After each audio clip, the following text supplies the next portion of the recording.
Hello दोस्तों, तो इस प्रश्न में हमसे वो पूछ रहा है, मध्य पद निकालने के लिए बोल रहा है। तो जैसे हमको ये दिया हुआ है प्रश्न, इसमें लिखा हुआ है 3 माइनस एक्स की घात 3/6 और इसका कुल पावर है 7, कुल घात 7 है इसकी। तो जैसे हमें घात से पता चलता है कि इसमें जो टोटल होगा, कुल जो टर्म हो जाएंगे 7 + 1, चूँकि घात जो है 7 ये विषम है इसमें, इसलिए 2 मध्य पद होंगे इसमें। एक तो 7 + 1/2, मतलब ये कितना हो गया, यानी 8/2 यानी 4, यानी एक तो चौथा पद होगा 4वां पद और एक हो जाएगा 5वां पद।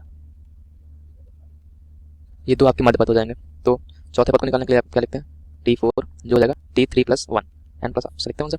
तो पावर कितनी है 7, 7 से 3 और 3 की घात कितनी हो जाएगी 4, n - r होता है, और माइनस x³/6 इसकी घात कितनी हो जाएगी 3 हो जाएगी।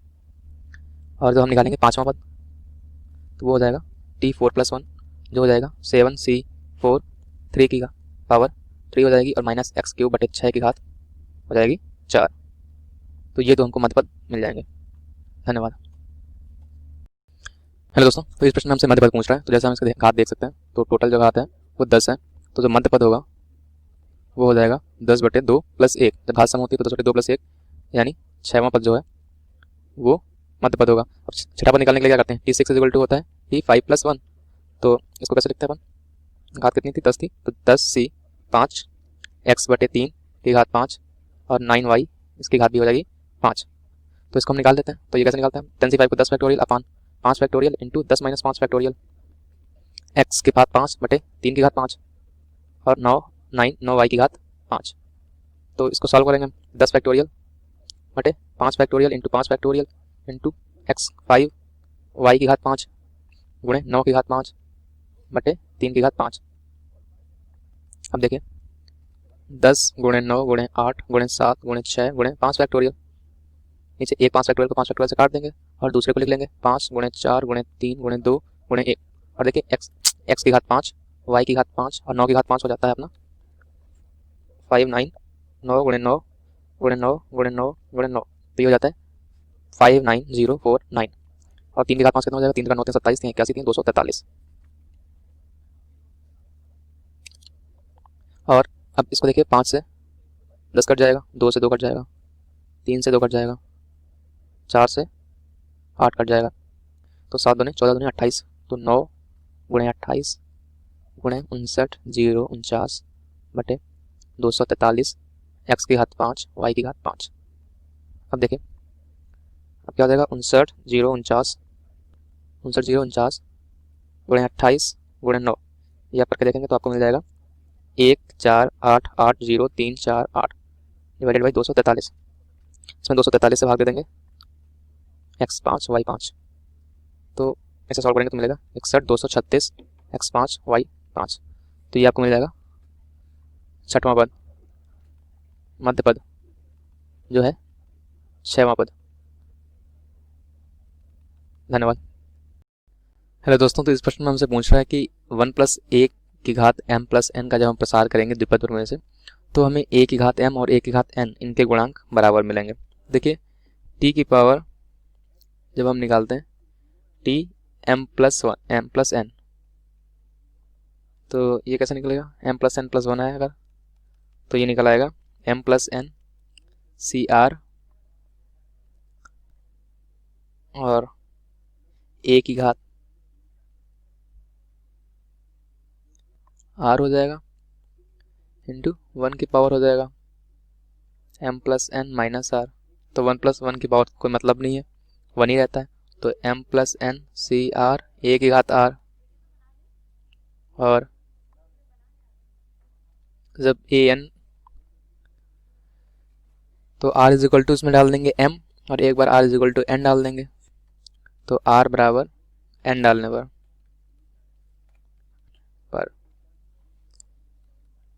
m + n CN a की पावर n, तो ये हो जाएगा m + n factorial upon m + n - n factorial और n फैक्टोरियल। इंटू ए की पावर एन। तो ये क्या हो जाएगा, m plus N factorial divided by m factorial n factorial a की पावर n। फिर इसमें r is equal to m डालते हैं, r बराबर m रखने पर, तो जब r बराबर m रखेंगे तो देखिए क्या हो जाएगा, m plus n c m a की पावर m। इसको करेंगे तो m plus N factorial upon m plus n minus m factorial और m फैक्टोरियल इंटू ए की घात m। अब देखिए क्या होगा, ये कितना आया, m plus N factorial m factorial n factorial a की घात m। तो इसे दे सकते हैं कि जब हमने विस्तार किया है तो कह रहा था a की घात m और a की घात n के गुणांक बराबर हैं।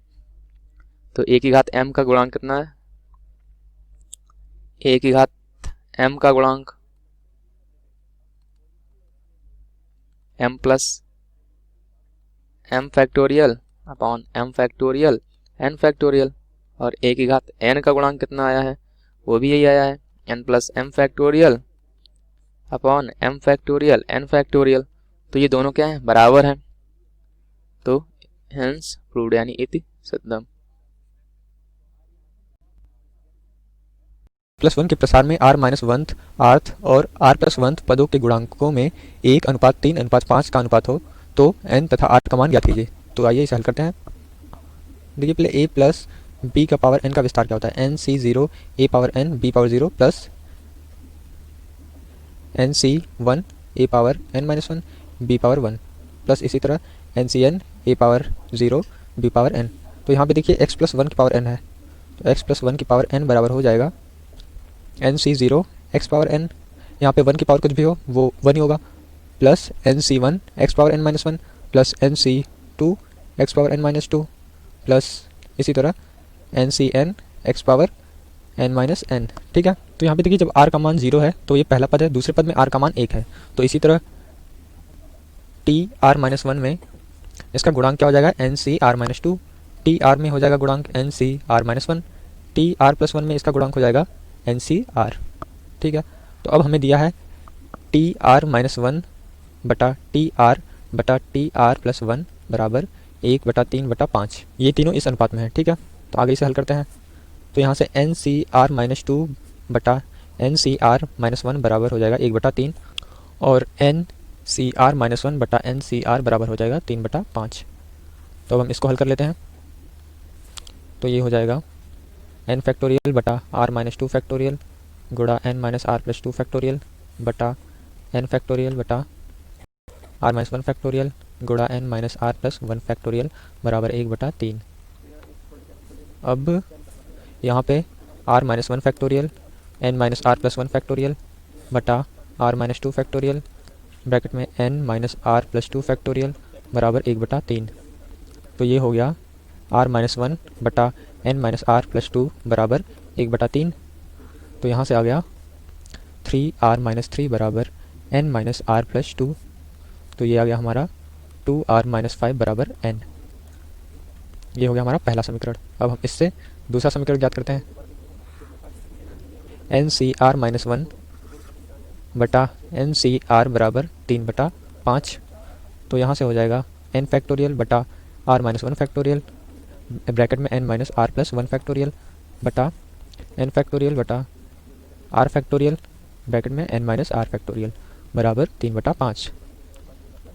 तो ये हो गया r factorial n minus r factorial बटा आर माइनस 1 फैक्टोरियल ब्रैकेट में n minus r plus 1 factorial बराबर 3/5। तो ये हो जाएगा r बटा n माइनस आर प्लस 1 बराबर 3/5। तो यहाँ से हमारा आ गया 5r बराबर 3n माइनस 3r प्लस 3। तो यहाँ से आ गया 3n माइनस 8r प्लस 3 बराबर 0। ये हो गया हमारा दूसरा। अब हम पहला समीकरण देख लेते हैं। 3r माइनस 3 बराबर n माइनस आर प्लस 2, माफ़ कीजिएगा यहाँ पे 4 होगा, तो हम इसे यहाँ लिख लेते हैं। ये हो जाएगा 4r माइनस 5 बराबर n। तो अब इन दोनों को हल करेंगे तो r बराबर आ जाएगा 3 और n बराबर आ जाएगा 7। ये हो गया हमारा आंसर। एक प्रश्न है कि सिद्ध कीजिए कि 1 प्लस एक्स के पावर 2n के प्रसार में x पावर n का गुणांक 1 प्लस एक्स पावर 2n-1 के प्रसार में x पावर n के गुणांक का दोगुना होगा। तो आइए इसे हल करते हैं। 1 प्लस एक्स पावर 2n।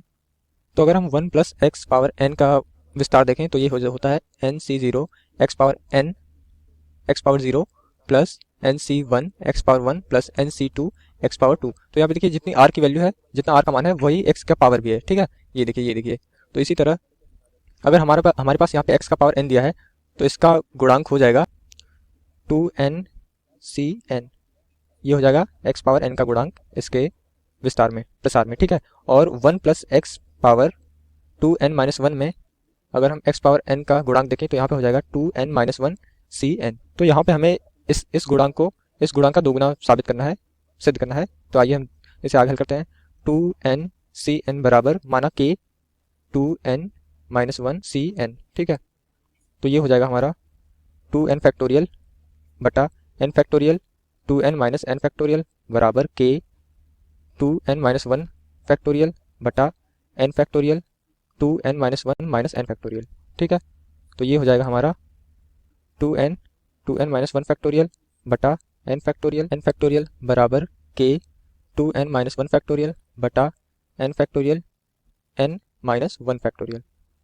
ठीक है, तो यहाँ से हम जो सामान आ रहे हैं दोनों तरफ उसे हम काट देते हैं। जैसे ये है तो यहाँ पे हो जाएगा 2n बटा n फैक्टोरियल से n फैक्टोरियल गया, और यहाँ पे n फैक्टोरियल को हम लिख सकते हैं n-1 फैक्टोरियल। तो यहाँ से n-1 फैक्टोरियल चला जाएगा तो यहाँ पे n बचेगा, तो ये हो जाएगा k। ठीक है, तो यहाँ से k बराबर आ गया 2। तो ये हमने सिद्ध किया कि ये गुणांक इस गुणांक का दोगुना है। ठीक है, धन्यवाद। तो इस प्रश्न में हमसे कह रहा है कि m का धनात्मक मान ज्ञात कीजिए, इसके लिए 1 प्लस एक्स की घात m के प्रसार में x स्क्वायर का गुणांक 6 हो। तो सबसे पहले हम इसका प्रसार लिखते हैं। तो 1 प्लस एक्स की घात m, इसका प्रसार क्या हो जाएगा m c r 1 की घात m माइनस r और x की घात r। अब कह रहा है एक्स स्क्वायर का गुणांक 6 हो, तो हम r बराबर 2 रख देते हैं। एक्स स्क्वायर का गुणांक चाहिए, तो ये क्या हो जाएगा mc2 और 1 तो 1 ही हो जाएगा, और x स्क्वायर, और x स्क्वायर का गुणांक कितना होना चाहिए 6, तो यानी mc2 ये 6 होना चाहिए। एक्स स्क्वायर का गुणांक कितना है mc2 है, और इसको क्वेश्चन में दिया हुआ 6 होना चाहिए, तो mc2 को हम 6 के बराबर रख देंगे। तो ये क्या हो जाएगा m factorial upon 2 factorial into m minus 2 factorial बराबर 6। अब इसको कैसे सॉल्व करेंगे, m minus 1 factorial m minus 1 और m माइनस 2 फैक्टोरियल, इस तरीके से लिख देंगे इनको। आगे के टर्म में जाएगा, टर्म कम होते हुए ये हो जाएगा 2 फैक्टोरियल m माइनस 2 फैक्टोरियल। तो m माइनस 2 फैक्टोरियल से m माइनस 2 फैक्टोरियल कैंसिल हो जाएगा, और 2 फैक्टोरियल की वैल्यू कितनी होती है 2 होती है, बराबर 6 होगा। तो m गुणे m माइनस 1 बराबर हो जाएगा 6 गुणे 2 12, तो m स्क्वायर माइनस m बराबर 12, तो m square minus m minus 12 बराबर 0।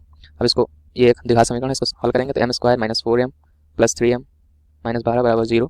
m कॉमन ले लेंगे तो m माइनस 4 प्लस 3 कॉमन ले लेंगे, m माइनस 4 बराबर 0, तो m प्लस 3 और m माइनस 4 बराबर 0। तो m बराबर कितना आ जाएगा 4 और m बराबर कितना आ जाएगा माइनस 3। उसने पूछा था क्वेश्चन में m का धनात्मक मान, तो धनात्मक मान है m बराबर 4, तो धनात्मक मान कितना होगा m बराबर 4, जिसके लिए एक्स स्क्वायर का गुणांक कितना होगा 6 होगा। यही आपका उत्तर होगा। धन्यवाद।